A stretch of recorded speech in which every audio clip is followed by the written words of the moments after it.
by them till I'm in the ground.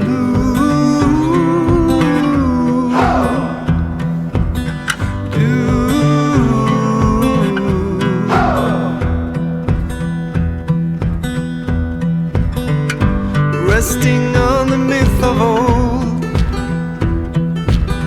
all of the stories have been told. Secret places hidden well are gone now as far as I can tell.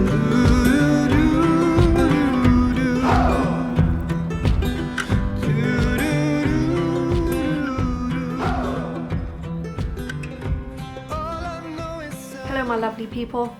So I'm back talking inside after briefly being outside last time. I'm actually on the sofa today because I'm a little bit cold. I even have my electric blanket because our oil ran out for our heating. We have oil we have delivered in ginormous quantities that we have to pay humongous amounts for each time. And it was teetering on the edge a little bit, and I was looking at the prices thinking, well, they're kind of expensive, maybe wait. And I thought I had maybe 100 litres left. We went swimming Sunday, which was kind of lucky because everyone had a hot shower, and I washed the kids' hair, so this is great. Planning, get home, no heating on. I'm thinking this is kind of strange because it's supposed to go on at 4:30. I check the tank, totally empty.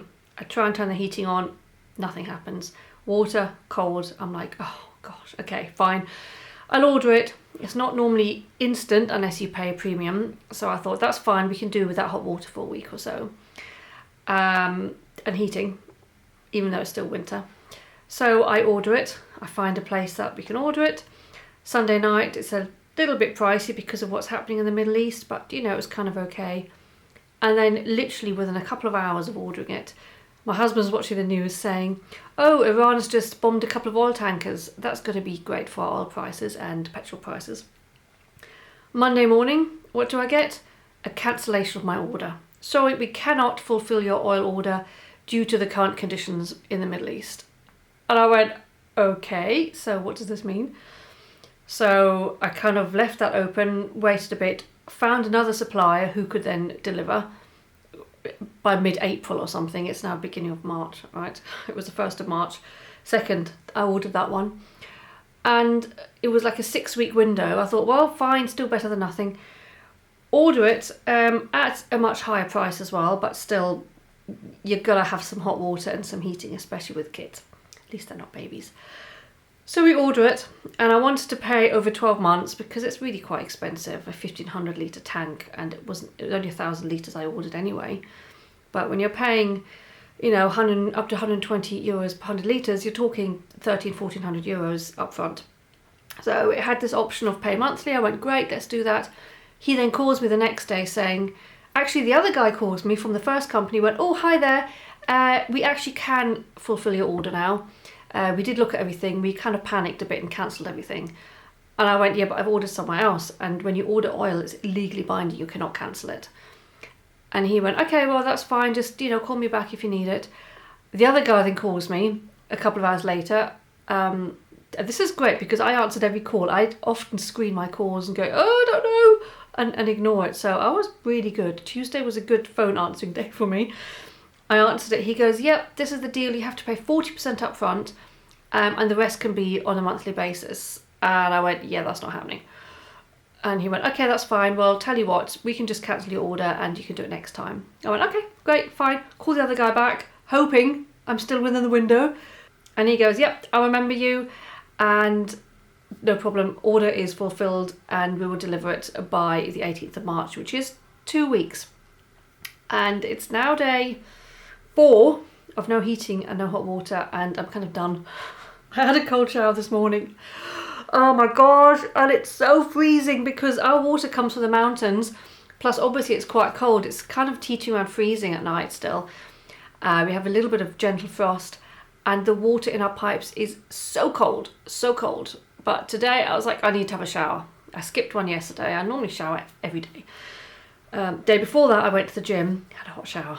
So we have got gym memberships that we can go to, but I also can't be asked to go just have a shower.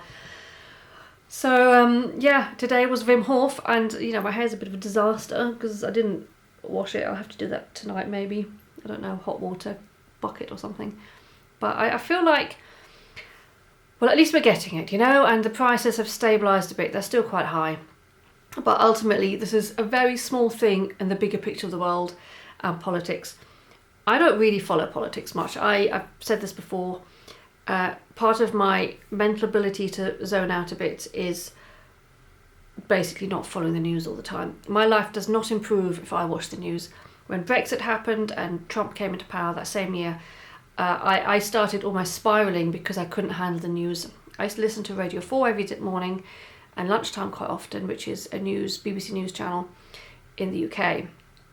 And it was just too much. I went from all to nothing, news junkie to nothing, and my life improved immediately. My husband is still a massive news junkie, so I hear his phone just droning on. He goes to sleep listening to YouTube videos about the Russia war in Ukraine and everything, and now the Middle East situation. So I do catch stuff, he tells me, and I obviously can't avoid things. I read things on Medium, I am on YouTube, but I do avoid where I can, because ultimately it's not good. It's not good for my head if I'm worrying so much about things I cannot avoid.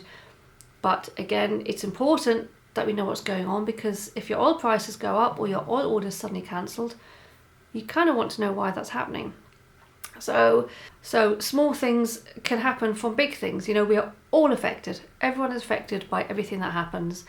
And there's a direct effect of someone being in power in the United States who has started a war to distract from his own thing. But I'm not talking politics anyway.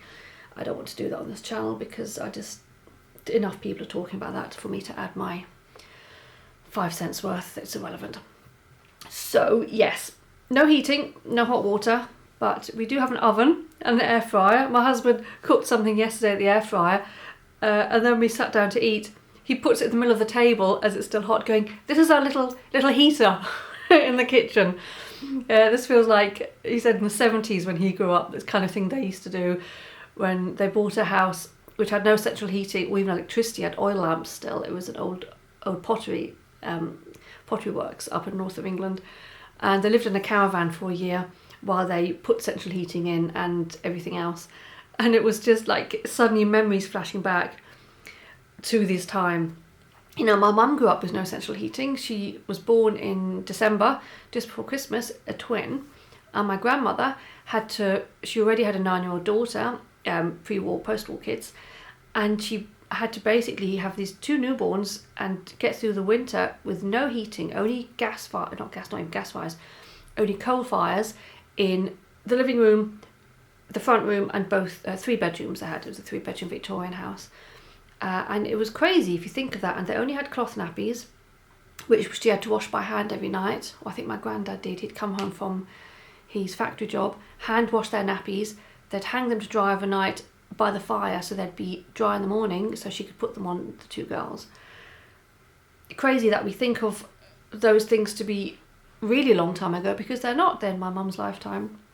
And we used to stay at my grandmother's house and no central heating. She never had central heating. She only had a gas fire by the time we went to visit her in the living room. But still, we've got a photo of my sister as a baby in a tin bath in front of the fire being bathed, and we used to warm our pyjamas in front of the fire when it was winter time, when we visited her for Christmas sometimes. So yeah, we actually take these things for granted, and maybe sometimes we need to step back and go, you know what, we have running water, which is incredible. We have hot running water, which is an extra bonus. We have central heating. We can just turn the heating on and all the radiators go on and it heats our house up. It's incredible, and we just take it for granted. So stepping back a bit and only having cold running water, it's actually okay. We have electricity. I mean, think about people in the war zones. Let's say, let's go to Ukraine, for example, who have no electricity, no running water. They have nothing. At least I can go to the gym. At least we can cook. I can heat it up. We have an electric heater. I have my hot electric blanket. We have hot water bottles. And our house is pretty well insulated, so it's actually not too bad. And the natural sun coming in is actually also warming up the house. This side of the house is south facing. We have the kitchen, the living room, and both bedrooms have windows on the south. So it'll be okay. But You know, it's a wake-up call. It's a wake-up call to realise how lucky we are and to be honestly very grateful that we live in these times where we can just, at the flick of a switch, have hot water, heating, electricity. Just be thankful you can have a hot shower. And I look forward to that hot shower in my shower when the oil's back delivered. So probably not coming tomorrow because they haven't called me, because they need to call me a day beforehand and I need to be here. Maybe next week. Hopefully next week. I guess I'll update you. I might do a short going, yay! The oil has been delivered. Maybe the guy will let me video him and my happy smile. And this should last us into winter. Not the whole winter, but it'll take us to the end of this year. And I'll possibly top it up towards the end of the year. It's only the second time in 8 years that the oil's run out here. But the first time it happened, I had no idea how much oil we had and just didn't at all pay any attention. And it was midsummer, so it didn't actually matter. And I could order and pay instantly back then for the whole full tank. But never mind, it is the way it is. So that was an interesting part of this week. A little bit unexpected, although also expected because I knew we were low. But again, everything is on me. It goes back to that whole thing where I seem to be in charge of everything in this house and it takes its toll sometimes.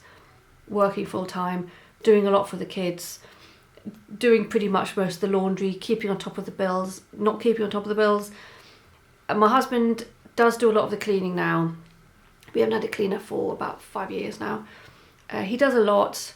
I made him a cup of tea yesterday lunchtime. I was working from home. He takes Ritalin for his ADHD and he doesn't normally drink caffeine. So I made him a cup of tea just inadvertently because it was a nice thing to do because I drink a lot of tea. The caffeine hit him so badly, he sat up on the sofa and went, I need to clean the house. I can't do this. He had so much, I don't know what it is, but the Ritalin, which is almost like caffeine and like an MDMA speed type drug anyway, mixed with the caffeine just sent him spiraling. He washed all the floors, he hoovered everywhere, he scrubbed the bathroom, I had to boil the kettle repeatedly to wash the floors because obviously no hot water. He wiped down all the kitchen cupboards, he scrubbed and with vinegar cleaned the whole kitchen. So he was just like some complete madman. And then I went to the kitchen, I went, wow, that's kind of nice. And he went, yeah, tea. So that's my secret weapon. I shall make him tea. But I still need to do the clothes. I put the clothes away the other day, that's fine. I've just hung some outside on the terrace in the sun, which is a bit of a heat trap. And hopefully they'll get dried a little bit. We'll see. We have a friend staying tonight, sort of friend of my daughter's. They don't really see each other much anymore. We've known her since she was a baby, but her mum has some work events, so she's coming tonight. So I need to get a little bit organised for that. And I also need to work all day. But there's so much in my head. I try and do too much at once, and this is what happens. I mean, at the weekend, I did do some good things in the garden. I tidied up a little bit again. I dug up this rose bush, mini rose bush that I tried to kill last year, but is determined to survive. So with the help of my neighbour's shovel, because the roots were, I don't know, at least a foot deep. They were so deep I could not get them out. And I cut myself and I was just snagging my hand on the thorns. And we've got brambles now growing already. I managed to put out the front, which is north facing, gets a little bit of sun in the summertime, and if it really is determined to survive, then that's fine. It might look quite nice by the gate. And I bought a nice hybrid tea rose, which I planted at the back in its place after digging a deep hole. And I did plant some seedlings about 3 weeks ago. It was, what was it now, onions, leeks, beans, 3 different types of beans, and some chilies. The onions are growing great. I've never grown onions from seed. They're really tiny, thin little seedlings. And they're all coming up slowly. And the beans are gone mental. The beans are sort of almost a foot, some of them. And I planted them in toilet rolls because apparently that helps the roots go deeper rather than just the little seedling trays. And honestly, I think they're almost too big for these toilet rolls already. They're just these massive shoots that have come out the top. Could be top heavy. Not quite sure what to do because I can't plant them outside yet. It's too cold. I was going to put them in a bed that I haven't moved from the front to the back. I am going to take down a bookshelf in the cellar that my husband built 7 years ago from leftover wood that I need to varnish to seal it. And we're going to build a big bed to put at the back as well, to put lots more vegetables in this year. My plan. to grow more food. But we haven't done that. I haven't cleared all the stuff off the shelf yet. Plus it's too cold. So I'm not quite sure what to do. Maybe I could just put them in bigger pots. I don't really put them, they're in the bedroom at the moment. I could put them on the balcony and bring them in at night. I could put them in a mini greenhouse, which doesn't get sun yet. It does once the sun's a bit higher. Normally when the clocks change, the sun then hits it, which is end of this month. I don't know. Any tips? What do you do with seedlings that are too big for their seedling trays but can't be put outside yet? Maybe the greenhouse will be okay. Because if it's not frosty, I'm just going to check the packets. And I'm just going to check the internet. That's what I'm going to do. I'm going to check the internet and Google it and maybe even ask ChatGPT, because Chatty is quite useful sometimes. So gardening, I did do some stuff, and we went swimming Sunday, which was pretty impressive. Went to Dachau, which is just north of Munich, better known for its concentration camp, also known as the birthplace of my brother, and also has a beautiful old city. I went to the Christmas market in December there. Beautiful old town at the top of the hill with a palace at the top as well. It's really lovely. I might go there in summer actually and video it, because the gardens are just spectacular, and just the view of Munich from there on a nice day. You just see the whole bit. It's just north of Munich. And they had this pool, a little pool, family day, Sunday afternoon. Husband and I got in free with our well pass, which I get through work, and he's now my +1. It was my Christmas present to him in December, to pay for a year's worth of well pass, because the +1 is a lot more. But for him it's great, which means he can go to most gyms in Munich. We can go swimming now for free with the kids, because the adult prices are always quite high. Kids are either free or very cheap. And it's just a good way of doing more frugal living, sensible living, and getting fit at the same time. And having hot showers. Hot showers and saunas if you're feeling really cold. And I also discovered previously, when I went to this cacao ceremony at this new place that's opened in a little bit further away, it's for women only, a really wonderful like yoga space, and they've got infrared mats. I went for a sound bath last Friday on infrared mats, but you have the little red light dots on the mats, and she was doing the crystal bowls, and it was just incredible. An experience I'd not managed to actually achieve before. And infrared is quite good for fine lines, which I need, especially with my lack of sleep at the moment. I'm looking at myself. Let's not look at myself. But I'll definitely go back. They have the big opening on this Sunday, International Women's Day, where they're opening the rest of the studio up. They're going to have an infrared sauna, and they have a roof terrace with cold plungers. Not that I need a cold plunge. I've got my own cold plunge upstairs. But it's just something I want to check out, because even though on some things I have to pay extra, a lot of basic classes with a well pass are free, and it's an incredibly exclusive, expensive place. So I'm really, really lucky that I can do this. I only pay €11.90 a month for myself. I pay a lot more for my husband, but my company carries a lot of it. And yeah, so we had a late night last night because it was an open day at my daughter's school, and she was performing in a little theatre piece, which was so cute. I mean, she's got such a stage presence. She did acting summer camp a couple of years ago with the British Theatre School here, and she loved it, and she thrived, and she wants to be an actress one day, which is really sweet. So I'm encouraging it without discouraging her academic side as well. And she's doing okay in school. It's hard work, these grammar schools, but it's a really lovely school. And being there last night and seeing all these little sort of 9-year-olds, and she's almost 11 now, how she's grown in this 1 year was incredible. Being the parent of the child who was confidently running around the school, even without me, running with her friends. Honestly, a year ago, she would not leave my side in any place, even her school friends' parties. She'd reluctantly go in and let me leave and pick up later. And a lot of kids will do that when they're 3, and she was always very clingy. And now she's just blossomed into this confident young lady, and it's so lovely to see. And I'm so glad I gave her the time for this, because it's really important to accept that everyone grows at their own pace. You know, just let them do their thing, be there when they need you, and then let them go when they want to really fly and be free. Although I'm not ready for that yet, obviously. Nowhere near ready for that. But it was just lovely to see, and also seeing the other parents asking all these questions and looking nervous, and these girls looking nervous, looking around the school, you know, is the big school I might visit, you know, start in September, and putting myself there a year previously. I can't believe it's been a year already. So much has changed. She's changed, I've changed, I guess. A lot has changed just because of this commute we have to the school every day with her, 2 forms of transport, but it's not even one, so she can't go alone. But it's just been worth it. I think the person she's become already in less than a year is telling that it's a good school for her, and that she's happy and she feels safe there.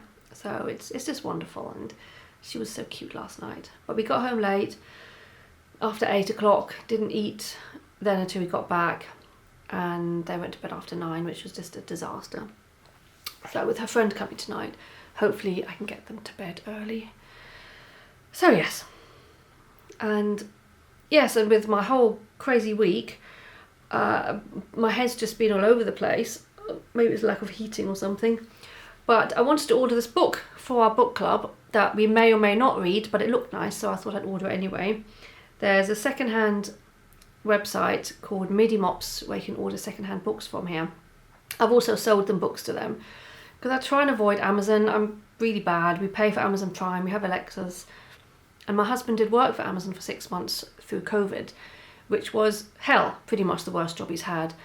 Interesting for him because the roads were empty and he was just there delivering, and all the other delivery drivers, all he saw back then was just delivery drivers on the roads. So, you know, we know how they treat their people, their drivers, and it's really bad pay, insane conditions. I'm not someone who wants to support Jeff Bezos and Amazon, yet I still do. But anyway, I wanted to order this book called The Authenticity Project, and I went on Midi Mops and I found a second-hand one. It was sort of €12. I thought that's quite a lot in English. That was a bit more, but still cheaper than getting it brand new. And book club books I tend to buy either Kindle or second-hand because it's not always my choice. I then go to order it along with a Bunny versus Monkey book for my son, who needed the next book to read. And suddenly the book had disappeared, but the Bunny versus Monkey book was still there, and I'm like, okay, this is sort of weird. Searched again, and I found another copy for €5. I went, oh great, maybe someone ordered the other one. I'm going to order the second-hand one for €5. I don't need an expensive one. This is great. Ordered it. Guess who ordered the other one? Me. Different sizes. Expensive one. Cheaper one. I got both, and he got his 2 Bunny versus Monkey books. I ordered 2 different ones. The one he needed next, the follow-on, and also the first one. They're like graphic novels, a bit like Diver Wimpy Kid, sort of, and Dogman, I think, is more similar to it. Possibly by the same author? No, maybe not. But he's only just turned 8, and he's just loving these books. So I'm highly encouraging reading. So he got the red Bunny versus Monkey and the yellow one, I think, whatever they're called. And I got 2. The second one arrived yesterday. I'm thinking, uh-oh, that's not cool. I get an email this morning saying, your delivery's coming today. I check it out. It's a Bunny versus Monkey book, isn't it? It's the same one I ordered. It's just, I don't know what's wrong with me. I've never done this in my life. I tend to not order things or forget or do it too late. So we now have doubled up, not on 1, but on 2 books. I think what I'm going to do is I'm going to read the nice big one because it's got slightly bigger writing, which is good for my old eyes, although I can't quite see. And this one I'm going to either offer it to someone in my book club if we do decide to read it, and if not, I'll stick it in the cupboard at the end of the road. We have a book cupboard where you can donate and take books as you please. Bunny versus Monkey, maybe I'll send it to our cousin if he doesn't have it, because they both discovered it together over Christmas. So nothing will go to waste. I'm just feeling a little bit dumb, that's all. Because, what can I say? I'm all over the place. I'm very tired. Husband was snoring last night, but I was too tired to leave and sleep somewhere else. So I got up at 4:30. Can you tell? Can you tell by my big bags and my terrible hair because I haven't washed it? Anyway, I'm going to stop now. There wasn't really one theme of this. It was more like an early spring update, and Look, the sun is shining, it's getting warmer, but I'm still a little bit chilly because I have no heating. So hopefully in the next video I will have central heating, I'll have hot water, it'll be warm enough to plant my seedlings outside, and I will have read one of these books. I'm actually reading about 10 books at the moment. I might do a book video at one point, all the books I'm currently reading, including Beowulf, which will take me some time. But it's sort of important reading if you want to know about the history of English literature, because that's sort of the original, and Tolkien based a lot of his things on Beowulf, even names. On that note, I shall wish you well. I hope you're all having a wonderful week. I hope the weather is just as you love it where you are, and you're keeping warm, you're having hot showers, and you're wonderful. Thank you so much for watching. Cheerio.